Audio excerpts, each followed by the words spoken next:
exit strategy. We'll start the broadcast in 5, 4. The broadcast is now starting. All attendees are in listen-only mode. Well, hello everybody, and welcome to another DevOps.com webinar.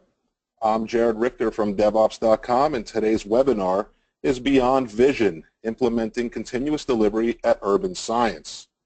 Today's webinar is brought to you by Electric Cloud. Please note that today's presentation will be recorded, and the slides and presentation will be available on DevOps.com within 24 hours. Just a reminder, on the right side of your screen towards the bottom of your GoToWebinar control panel is the question box, and we encourage you to submit your questions, and we will be addressing them in the last 15 minutes of today's webinar. Today we have joining us Mark Priolo, Software Configuration Manager from UrbanScience. Hi, Mark. Hello. How are you? And we got Sam Fell, Director of Product Marketing at Electric Cloud. Sam, how are you? I'm well, thank you. Nice to be here. Excellent. Great to have you guys. Take it away. Go ahead. Fantastic. All right. So we've got a lot of customers out there that some of them have very small DevOps initiatives as a niche part of their overall portfolio. And some customers, like UrbanScience, go straight in to trying to do continuous delivery. And so I thought it would be fun for our listeners to really understand what that process looks like. Having a strategy or a vision around getting to continuous delivery is one thing, but actually making it happen, being in the trenches every day, is something that I thought would be interesting for folks to talk about. So Mark Priolo, thank you so much for joining us. It's great to have you with us. Why don't you start by telling us a little bit about UrbanScience and what it is that your company does? Okay, so UrbanScience is based out of Detroit, and we've been around since 1977. We've solved the toughest business challenges throughout the industry, and basically our clients is the automotive industry. So Ford, Hyundai, Volkswagen, they're all our clients, and we basically provide them with information to best sell their products to the public. Okay, about how many different marks does UrbanScience support? You mentioned 3 of them, but I've seen slides with rows and rows and rows of logos. I mean, Volvo, Maserati, I mean, everybody basically is using your stuff. Is that right? Yeah, we would say we have, you always hear the 80-20 rule. We're probably close to 95% of the market is using us. So like I was mentioning before, we got Ford, Chrysler, and we got all of the manufacturers pretty much around the world. And we are a global company, so we don't only deal with the U.S. We have offices in the U.K., Russia, Spain, even down in Brazil and China. So we really tackle the world market on this. Excellent. All right. And so how long have you been at UrbanScience, and what's your role? Tell me a little bit about what you do for them. Okay, so I've been at UrbanScience since 2011, and my role, while it's called Software Configuration Manager, I kind of straddle the line in between Software Configuration Management and Release Management. My main goal is basically to empower the company to do a continuous delivery model. So that you were brought on board basically with that mission, that was a mission from executive sort of on down? Yeah, so my position was created, I was the first to be hired into that position. So when they were looking for a position, they were looking for what they perceived was a software configuration manager at that time with the roles of a release manager. And when I joined in, I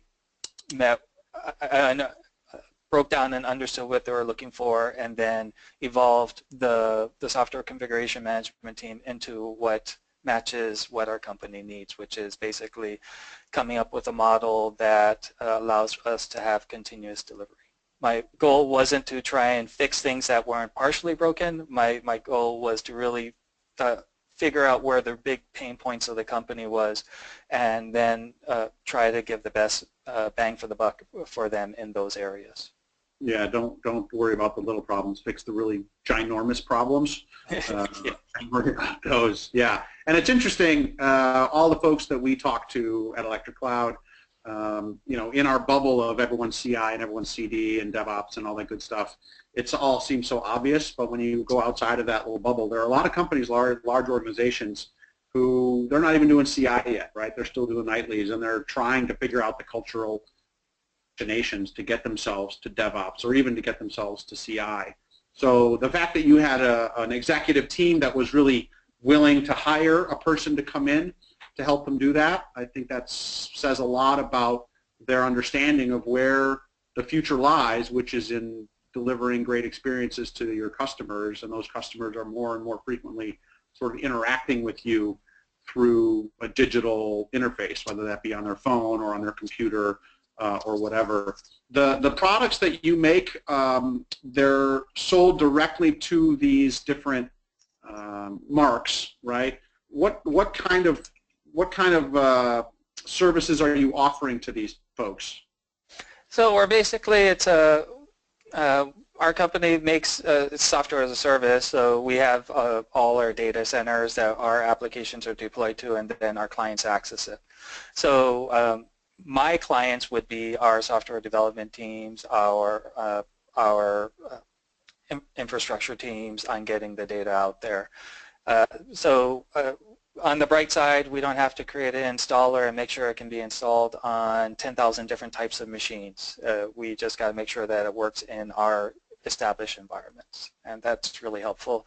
It allows for a lot of advantages in the CD area without really trying to break out every possible scenario in the world. Right, you get to sort of standardize your environment. We'll talk a little bit more about that in a few minutes. And the solution that you're providing is basically to help people with parts. Is that, do I have that right? No, UrbanScience's solution is really to work with our manufacturers on understanding how people are buying their cars, how they're servicing their cars, basically anything that's related to any kind of statistic around the automotive industry is what we collect, and then we present it to our clients in the light that makes most sense to them. Now, even though I do say automotive industry, we do more than automotive industry. It's just that that's where we started, and that's where our largest footprint is, but where we have other areas that we are in, including the healthcare industry. So we're not focusing on just one industry. That's our strongest, that's where we started, and now we're just going out after all the industries. The software life cycle, your product actually helps people with the product life cycle for their products and getting the feedback about who's buying it and why and where and all that. Yeah.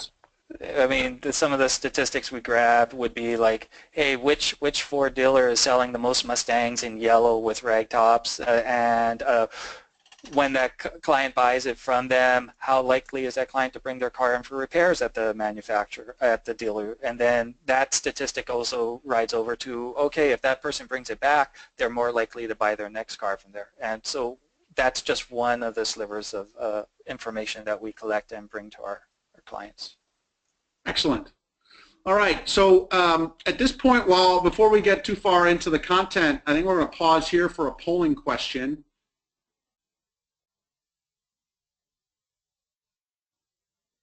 All right, everybody, here we go. We got a couple of polling questions for you. So let's get started. The first question is, do you have initiatives or plans at your organization to adopt DevOps? We're going to give you about a minute to answer this question, so sit tight while we tally the results.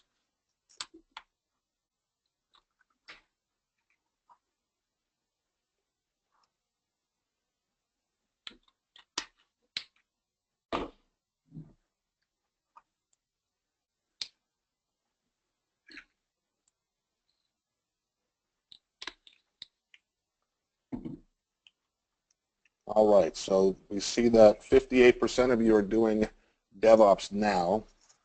15% are about 0 to 6 months. 13% in the 7 to 12 months range, or 6% in the 13+ month range, and 9% of you no plans. Fantastic. All right. Next polling question. All right, next question. Do you have initiatives or plans at your organization to adopt continuous integration?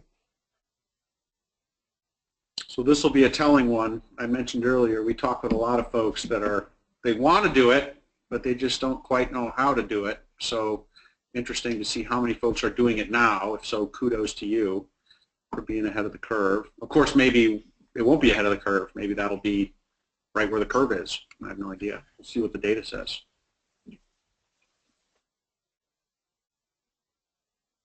Doing that, look at that. Very good. Large preponderance of you guys have figured that out. And 10% say they don't ever want to do continuous integration. No plans to do it. Maybe not never want to do it. Maybe I'm being too strong there, but no plans to do it. That is interesting. All right, and last but not least, final question. Do you have initiatives or plans at your organization to adopt deployment application release automation?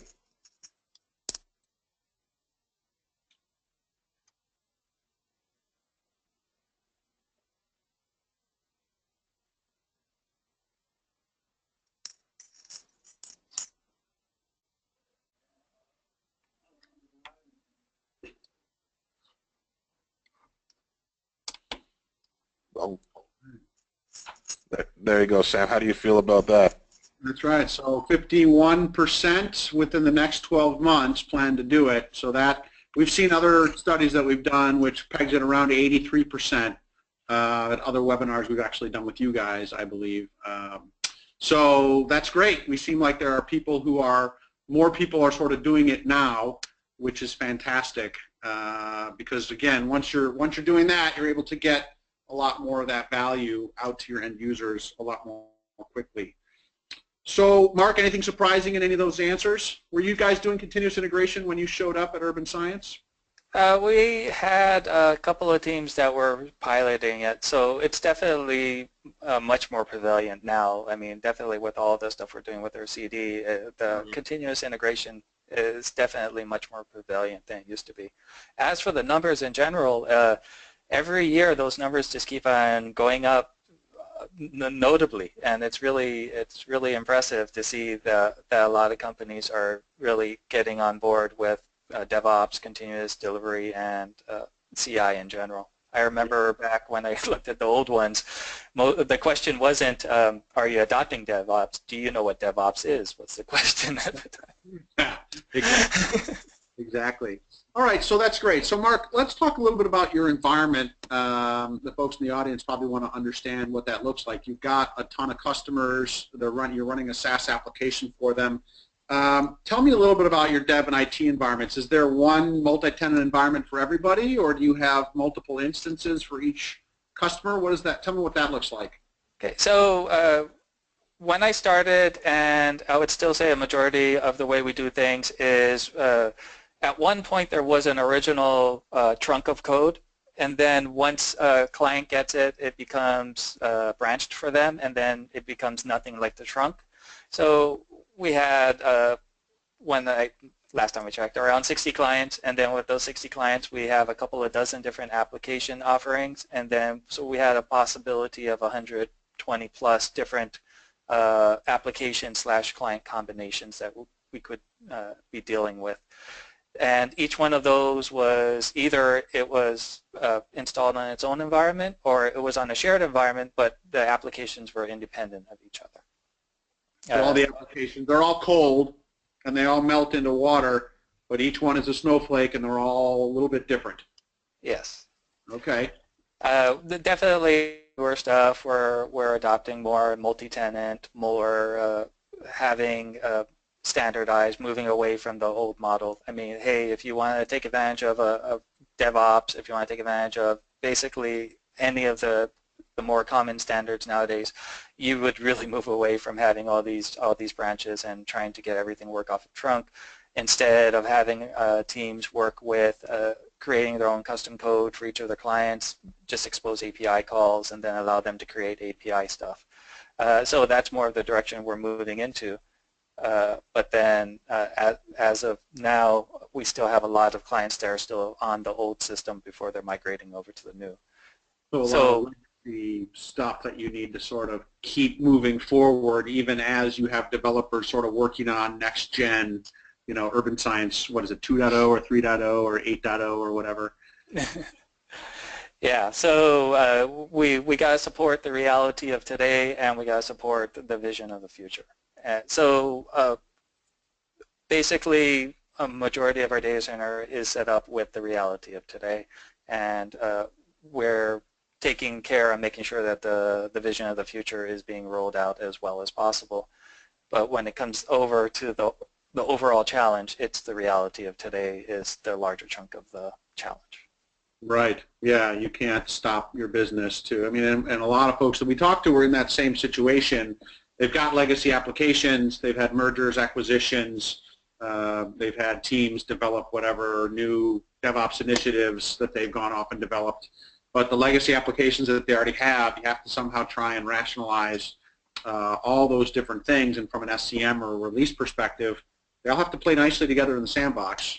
You can't just sort of isolate every single thing and say, okay, I'm going to have a requirement for each one. You need to be able to sort of take advantage of some standardization, some normalization, and managing all that becomes quite complex. So how many servers would you say you have sort of in your production environment that are customer facing? Last time I checked, it was probably maybe around 300 plus. Would be in our production environments. Okay.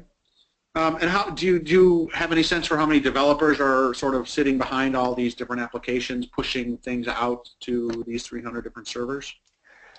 So we're basically broken into teams with our automation stuff. Currently, we have around 150 teams that are set up with automation.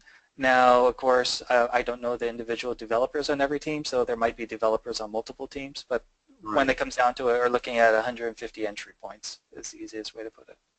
So 150 different teams that would want to create a pipeline to be able to deliver something into a production environment. Yeah, so right now we have that many teams that do have that ability, that are actually set up to do that. Wow, and if you look back 2 years ago, you had the same number of teams. How were they doing it before? I think I'm getting ahead of myself. Actually, don't answer that question because that's in the pain part of administration because it sounds like that would be pretty painful. How many deployments are you doing? What sort of frequency do you have as far as the deployment for release perspective?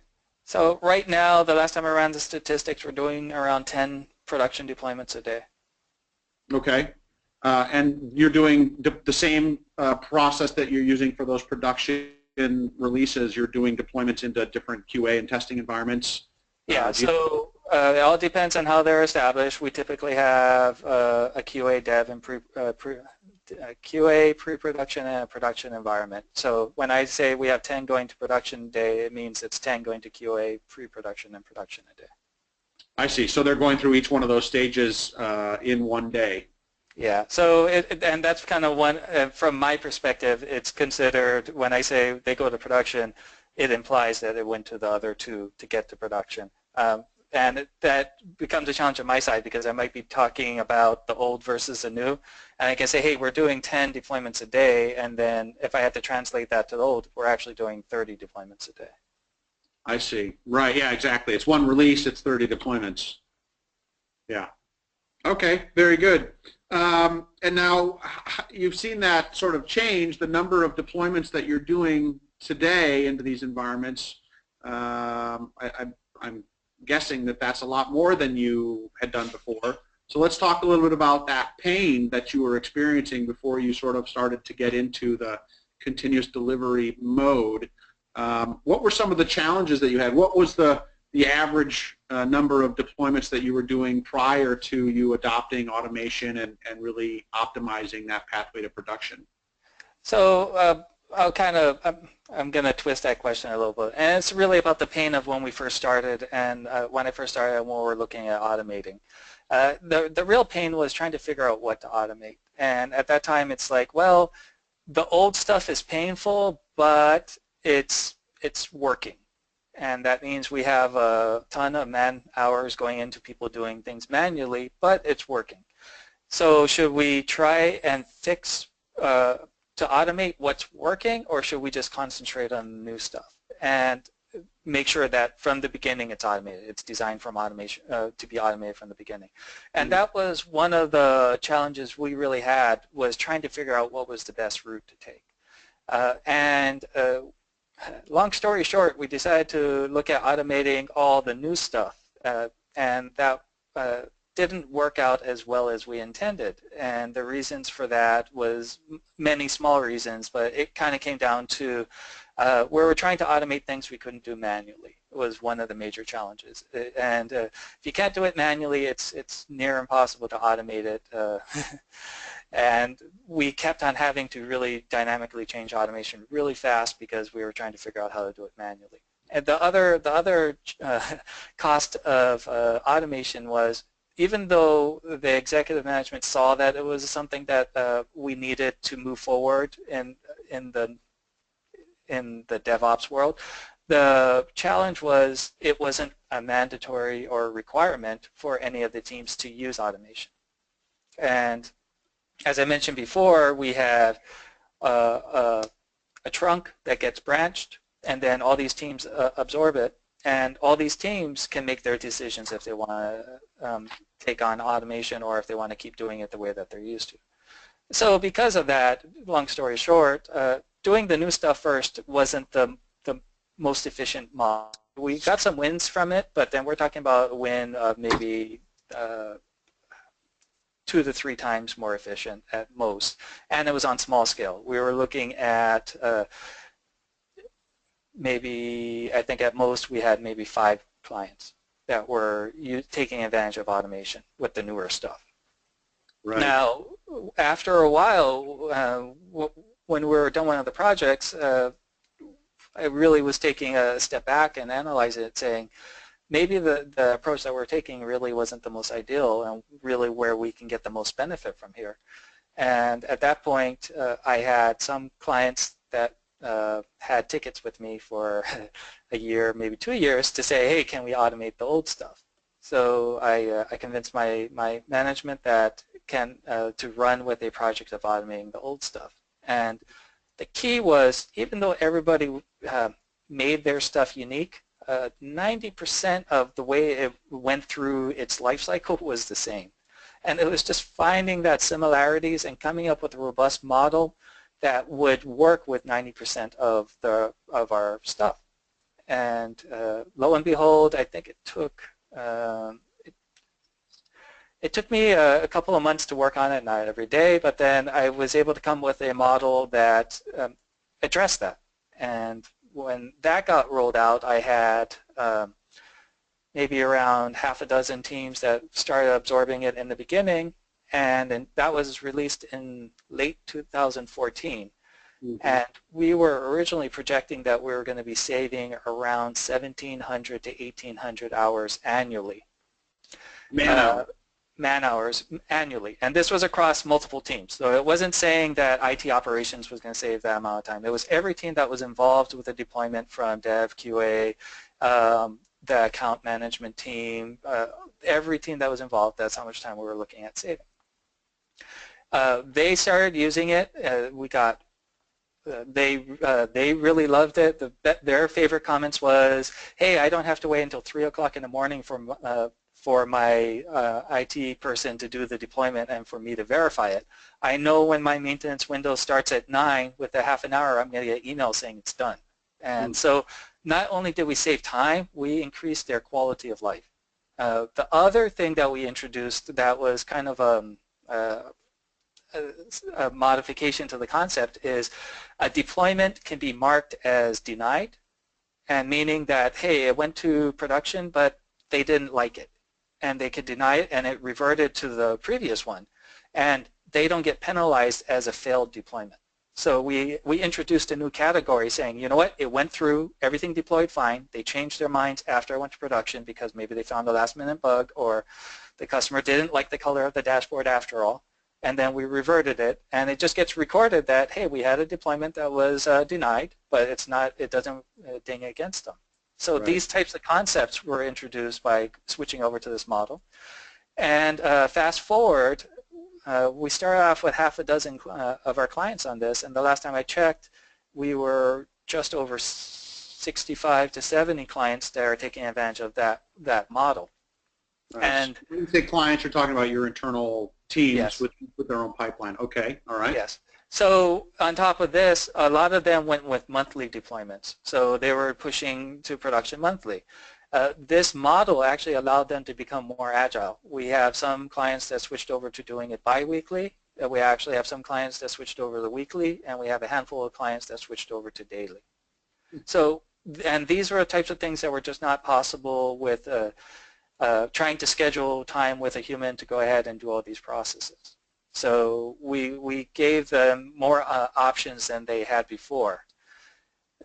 So that was a really big win when we had this adoption. And then once we had that model come out, we had some teams in Europe coming to us saying, hey, we do our things slightly differently, but we're having a pain. We're a little more leaner than the U.S. counterpart, so we had some things in place already, but we really have some pain here, and we want to adopt the automated model too.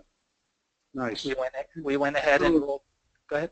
Yeah, sorry. So it sounds like when you started off, you said, I'm going to attack the sort of the low-hanging fruit, which you thought would be, you would provide some impact but maybe less risk, right, is let's work on new initiatives, yeah. Which I think a lot of people out there, I think that would make a great polling question, but how many of you guys are doing continuous delivery in DevOps or CI on sort of new initiatives versus on their old legacy stuff? That would be, I think, interesting to see, because we have a lot of folks that say, yeah, we've got these DevOps initiatives and we're trying to let them do their thing. It is less risky, right, because you're sort of giving them the ability to move quickly, which is what developers want. And when you're doing a lean MVP type thing, you want to be able to move quickly and get stuff done. But it may not move the needle as much as, you know, your 500-pound gorilla that's creating all of the revenue or all of the visibility for your organization, those big old applications that are all waterfall or maybe they're water scrum fall, and you're not able to really get that value out to your clients as quickly as you'd like to. And so you figured out how to make that happen, and then you got a lot of folks who sort of raised their hand and said, you know, that's interesting and all, but let's work on these big things. You were able to convince your management to go ahead and do that. And then you started seeing a lot of teams sort of raise their hand and say, yeah, I've got that pain too. I would like to go faster also. Yeah. Did I summarize that correctly? Yeah, and that definitely is the way. And the things to stress about this is when we came up with the models, we got to realize that we're a lean team, just like pretty much most teams. And we had to make sure whatever model we came up with was self-sustainable, easy to maintain, and we didn't want to have all those branches. So we really wanted to come out with minimum amount of models offering. So we didn't want to create a pipeline only for one client. We wanted to make sure we created a pipeline that would be used by as many clients as possible. So as flexible and non-sort of opinionated as you could, because you had a lot of legacy stuff that you needed to model out, basically.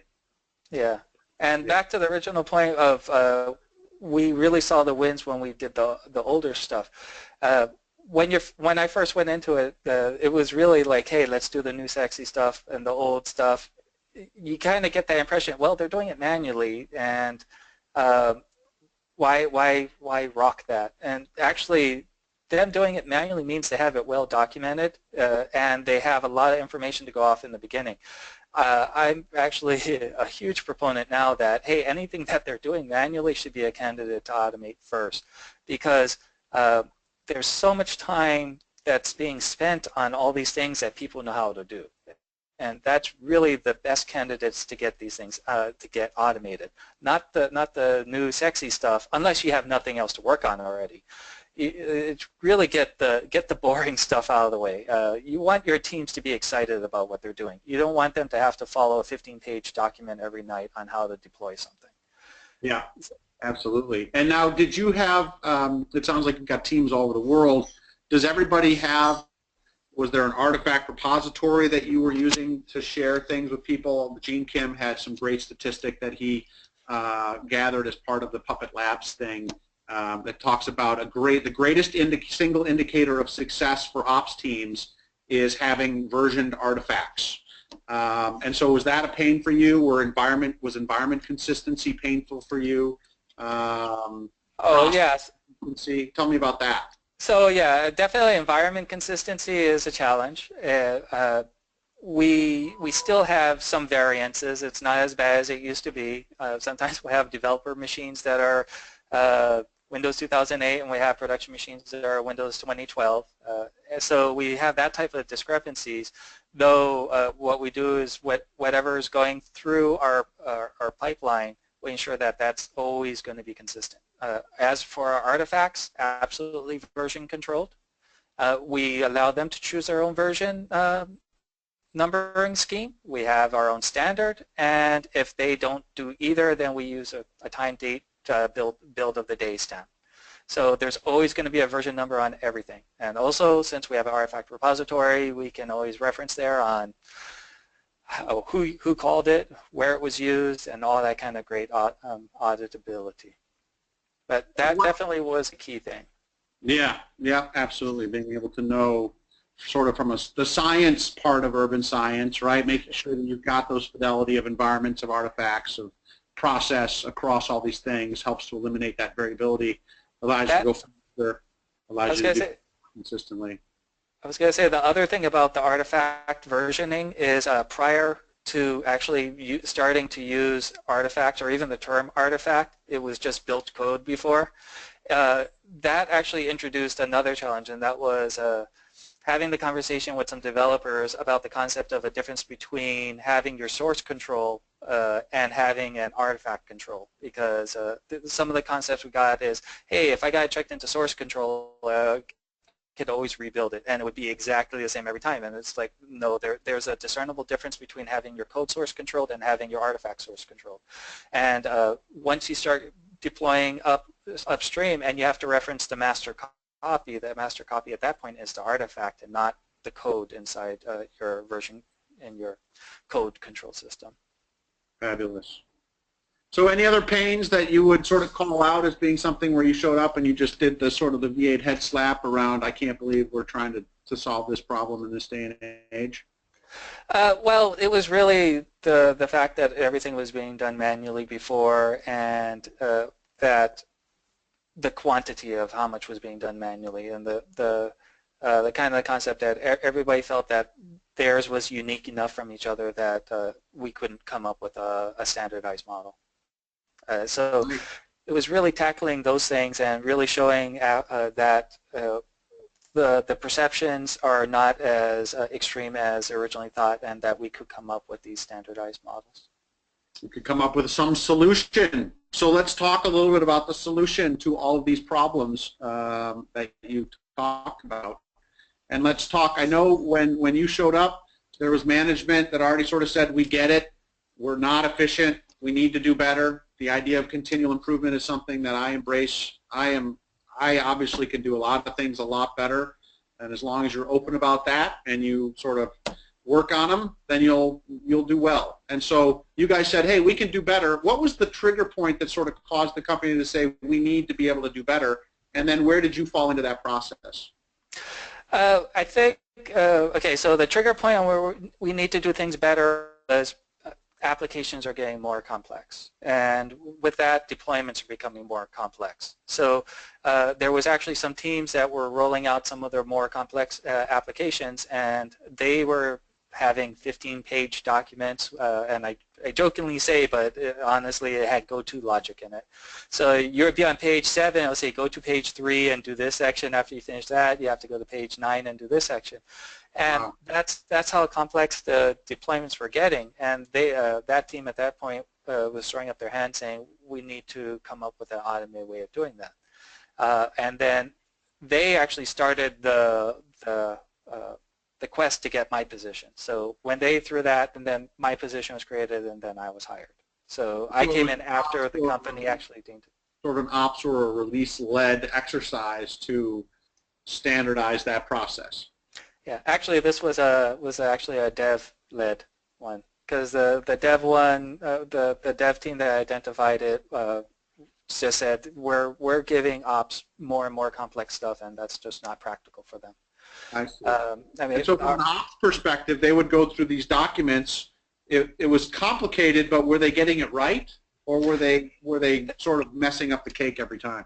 I would say there was a level of human error, and of course, the more complex it is, the higher the level was. But then, in general, our ops team is really strong. No matter what you give them, they'll do it. They'll you know, thank you, sir, give me another kind of mentality. They'll get in there and they'll work on whatever it's given. It's just it was identified that what's being asked of the ops team is just not becoming sustainable. And it's not that's very much value-added work if they're doing the same thing over and over again. That's ripe for automation right there. Exactly. So well, how many ops folks did you have doing that, and how long would a deployment typically take? Some of the deployments would take maybe 2 to 3 hours, and for the ops people, I don't recall the exact count. I would say maybe, let's say, around 20 people across the nation. And each one of those sort of deployments for each one of those different brands of cars would have to just be slightly different, right? Yeah, and of course, since we have so many different products, we have a whole bunch that's very similar, and then we have some that's unique. So a lot of the deployments might be like shorter, maybe an hour, and that's more of the simple kind of just a swap out of files, tweak a couple of configurations, run some data updates kind of thing. And then we have the others that you're setting up net scalers, you're really going through and configuring your environment every time with the deployment.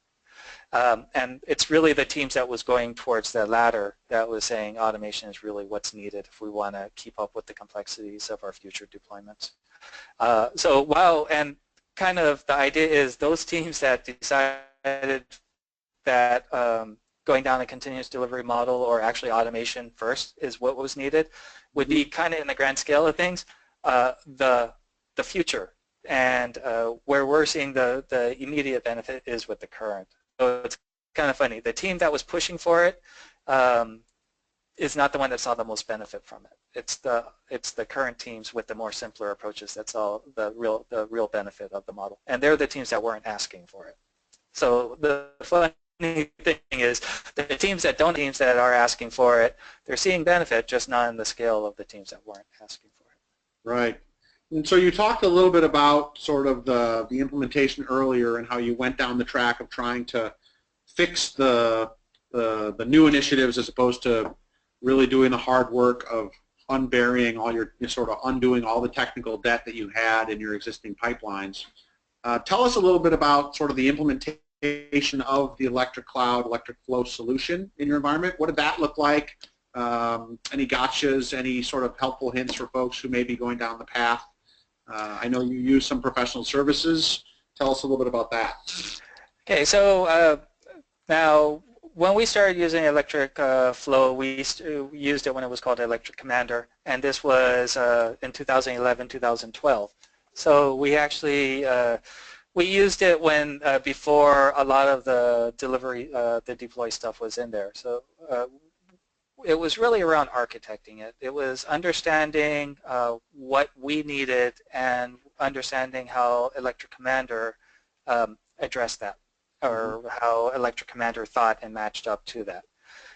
So that was a large challenge. The other thing was when I started the company, it says, hey, thank you for joining UrbanScience. By the way, now you're the owner of Electric Flow. By the way, nobody's ever used it or seen it before, so you're now the expert on it. So I had to do a crash course on figuring out how to use it. So that was always fun. But I love figuring out new stuff. And the architecture of Electric Flow was just so robust that it allowed so many possibilities. The adverse side of that was it allowed so much possibilities, it was kind of hard to hit the ground running because you had to figure out how you wanted to do it, because back then there was not a recommended route. It was just like, hey, we can do anything you want, you just have to know what you want. With the newer releases, they actually have a lot of ways you can hit the ground running. You can set up an easy pipeline to do things, and I'm hoping that my feedback contributed to those features being added. But It was really that. It was Continual improvement. That's the name of the game, man. That's the name of the game. It was really understanding how our company did things and why they did it.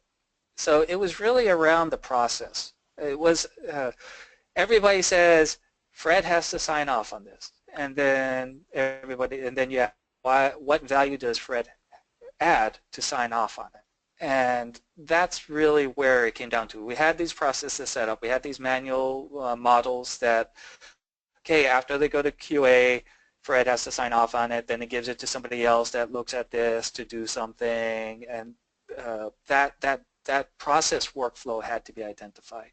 Then we question, why are all these steps in here? After we understand what value those steps added, we were able to translate it over to an automated form as much as possible. We had certain manual steps that always had to be manual, but we were able to eliminate almost all of them. And it really came down to now the only manual steps we got is it was deployed to QA, is it good? And then the person that says yes, they say yes, okay. It was deployed to pre-prod, is it good? Yes. But then before we had a whole bunch of manual steps, and it was really trying to figure out why we had all these manual steps. And the goal wasn't to get rid of any of our checks and balances. That was never our goal. Our goal was just to automate checks and balances where applicable and understand why we have those checks and balances. Right, and because before your deployment you said took 2 to 3 hours, you still want to have those checks and balances in there, but the work around those approvals. Now, how long does a deployment take today? You mentioned it earlier. So, okay, so for example, that 2 to 3 hour one, those got down to around a half an hour to be deployed because we took out, and the difference is we take out a lot of all the busy work that goes on, right? So somebody copying over files manually, editing files for the environment in question, and then doing a whole bunch of manual processes. That's all been streamlined and automated. So we were able to really start saving times there, transferring files between locations that can be done behind the scenes and not somebody actually paying attention to it. So that's the types of things. We have some of our models, our European models, or their deployments take to all environments, I hope I don't get this number wrong, all 3 environments is a total of 1.5 hours. So when they get that first email to QA and then that last email that's been deployed to production, it's around 1.5 hours. And it's a zero downtime deployment. So they can go in the middle of the day and their clients don't even know that they were upgraded. So that's the other thing is you have certain things when you automate it, that time still happens, but nobody's involved with that time. So that's just time where some background process is running versus having somebody manually doing things. Right. So that person can then be off doing some other value-added work. Because there is probably no end to the amount of things that an ops person or a release person could work on, but you don't want them doing things that they don't have to, right? Redundant, repeatable, automatable work is not, I mean, there's value there, but it'd be better for them to be doing something else if they can. Exactly. Just in general, switching over to automation allows them to be value added, right? They at that point, if they're getting involved with a deployment, it's because we need them to think and not to follow instructions. And that's we want our people to exercise their brains to work on projects versus just following directions. The other nice thing about switching over to the automation is you test your failures typically more than you test your successes, because you want to make sure if something goes wrong, you're getting back to a workable state as much as possible. Right. With the 2 main models that we rolled out so far, we have a failure rate of less than 5%, and typically that failure rate might be associated with network connectivity failed, or we ran out of disk space. Silly things, but that's where the typical errors may fall. And so far, we've not had a system down because of any of these automated deployment failures.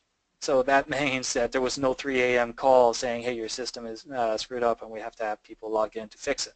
It was, hey, it went or it didn't. And then if it didn't, guess what? We have next day to fix it and we can deploy it again. That's the other nice thing. Before the automation, a lot of deployments were time sensitive. So it has to go tonight. The client is expecting it tomorrow morning. We have no wiggle room. Switching over to the automated model, and the teams realize they can go at a more frequent basis.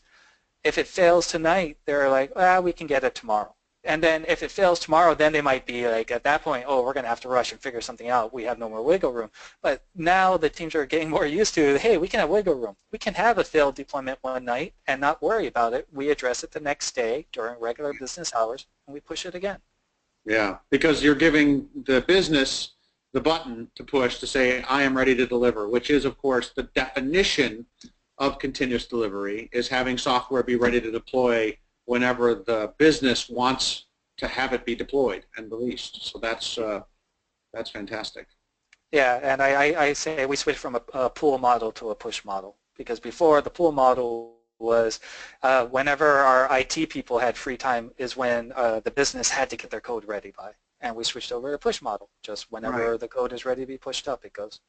Fabulous. Very good. All right, so let's switch over now to some of the benefits that you're seeing, and I'm going to start off by saying, what are the sort of the two or three points that you would say most struck you about the power of the Electric Flow platform, Electric Commander, as you talked about earlier? What are some of the things, the power of that platform that really helps you do your job better? It's a centralized tool where you can basically it communicates with all our environments and all that information. So having that centralized tool that can aggregate all the data from everything that's going on and presenting it to one point is really where one of the strengths is. And I would say the other point that we leverage quite heavily is the whole workflow model, where you could have decision making in what you're creating. And you can pass information between these steps. So you could say, hey, it goes to our QA environment. When it went to our QA environment, I can collect information from that QA environment and say, okay, I'm going to use this information when I deploy against our pre-prod environment to compare it to make sure things look good. And then I can go ahead and I can record who's the one that said it was good, what time they did it, and I get all the logs and all the details and everything it does, and it's all being stored in this centralized tool. That ability of the workflow, you could say, hey, it was good, go here, it was good, it went here. A human had to say it was good or said it was bad or decided another option, and the workflow can be built out to do such things. And so the programmability of that workflow, process as code is what we like to talk about. It is that you can actually make your pipeline and make that sort of workflow respond to feedback from the running of the actual workflow. Yep. So yes. that workflow flexibility and strength is really what was the biggest benefit I really got out of the Electric Flow product. And then the introduction of the pipelines is something that we're implementing, and that is something that looks like the workflow might be the Swiss Army knife that we use everywhere, but every once in a while we just want some butter on our toast, so we just want to use a regular butter knife, and that's where the pipeline comes in, and that's like a specific goal where we're going to say it's going to go straight down the environment, not take any kind of variances, but the pipeline gives a lot of reporting information, nice pretty graphs that we can show to our upper management, all greens on it to make it nice. But then it's that flexibility that the Electric Commander Electric Flow platform that provides us is it's limiting only by your ability to program, I guess the easiest way to put it. Right. So the high level, you talked about this a little bit earlier. I'm going to double click on it. You talked about the ability to be really flexible when you have to be, and what you missed when you started was having an opinionated thing, the butter knife kind of concept, where it's like there's no sharp edges. It's you use it to put butter on. You're not going to cut yourself with it unless you're doing something really, really stupid.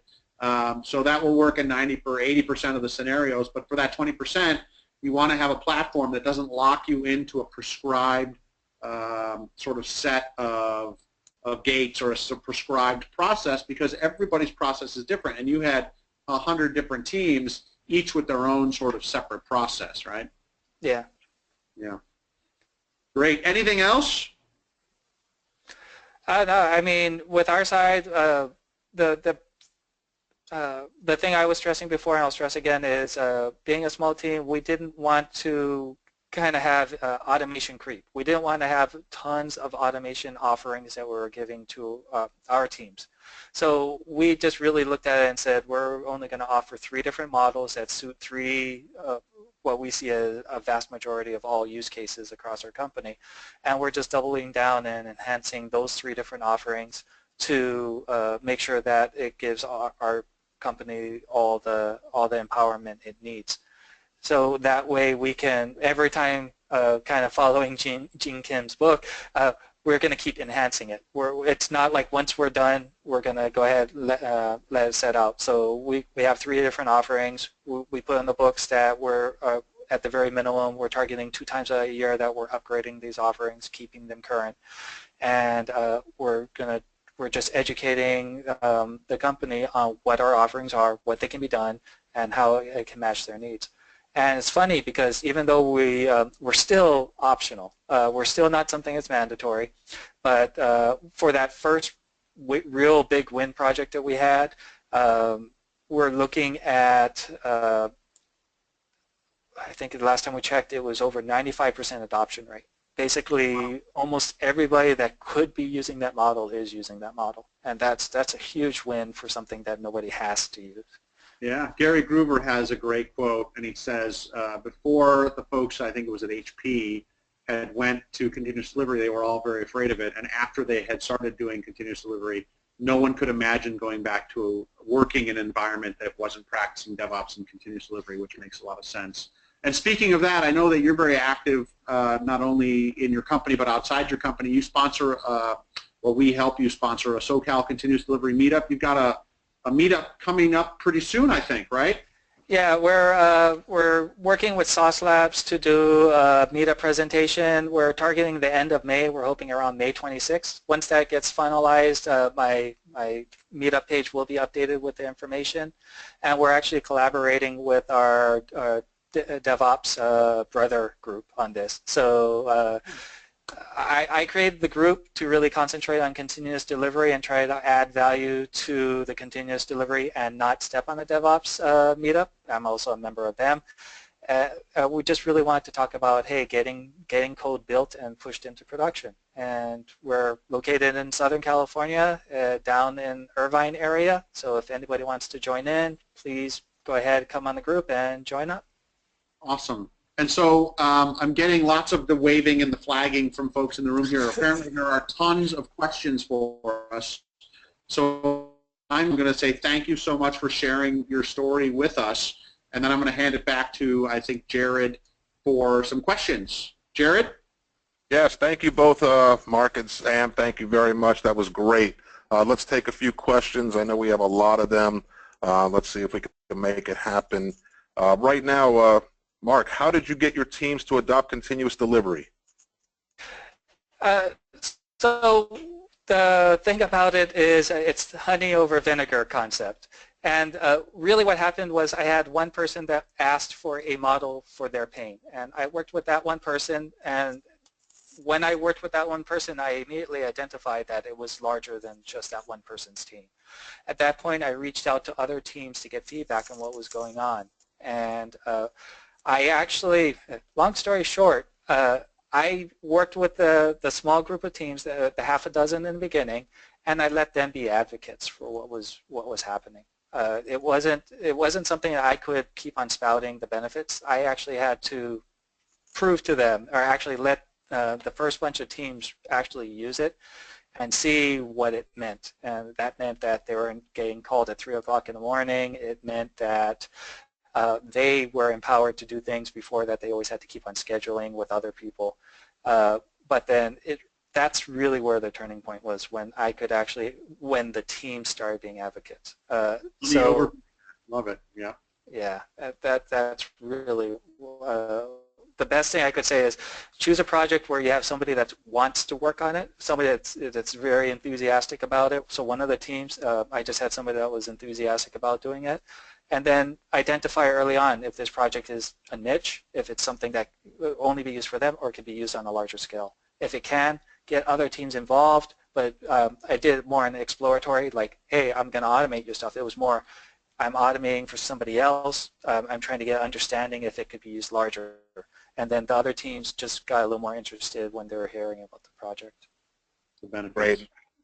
Excellent. And continuing on, as far as this question, it seems that it's still it's a three-parter. If you had to do it again, what would you do differently?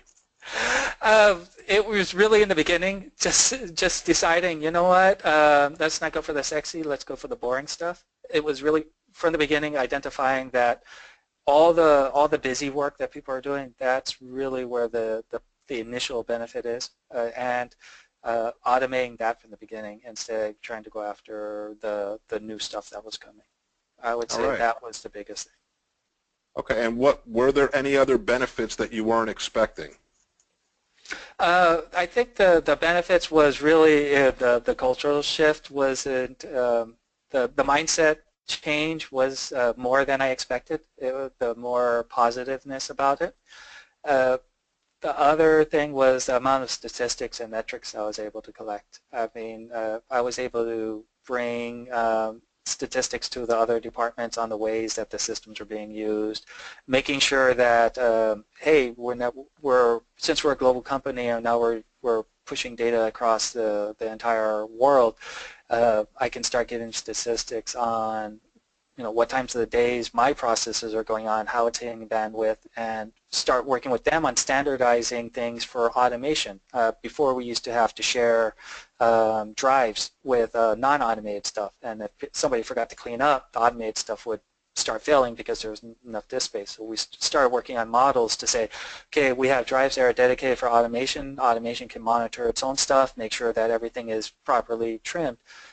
Those types of things are just kind of now it seems like nothing, but when I was going into it, the concept of, hey, now we have other teams that are starting to think of when we start rolling out automation or when we start rolling out these environments, let's make sure we put automation into that formula, and that's been a great thing. Excellent. All right, I got another question here. Have you been doing static analysis automated or manually prior to implementing continuous delivery? So yeah, the older stuff, it was actually easier, and so we've done analysis on it, and the automation stuff, especially for the first big win project, we're looking at every time a deployment happens, we save around 4.5 man hours, or we prevent 4.5 man hours, because technically you're not saving time, you're just preventing time from being used. So we were able to look at it from there. We weren't able to per se, we did 50 manual deployments before, and now we're doing 150. That might be a statistic that I can get, and maybe I should look for it. But we're able to more get that how much time it took in the past, how much time it takes now, how many deployments we're currently doing, how much bandwidth we're currently taking, and how much man hours we're preventing from being used. So I think I mentioned a little earlier on, as of the last month, we're saving close to 1,000 hours, or preventing close to 1,000 hours from being used on deployments a month. Nice.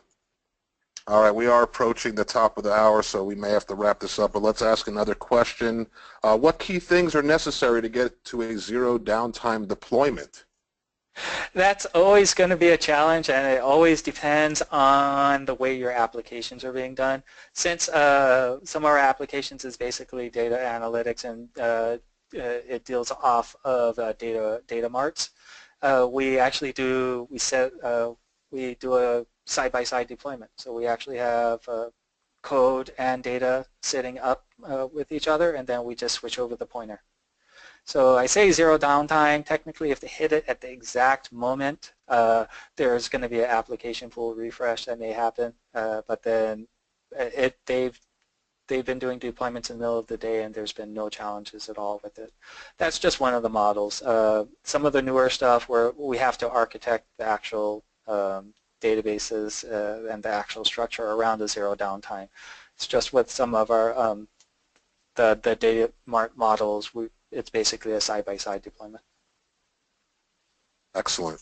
Guys, I apologize for all the questions that we're not able to get to. We did have a lot of great questions. The Electric Cloud team will follow up. I just want to thank Sam and Mark. Thank you both for being here today. Thank you, everybody, for joining us. Today's webinar was brought to you by Electric Cloud. Thank you. I'm Jared from DevOps.com. And just a reminder, this presentation and the slides will be available on DevOps.com within 24 hours. Everybody have a great day, and thanks for joining us. Thank you. Thank you. Thank you, guys.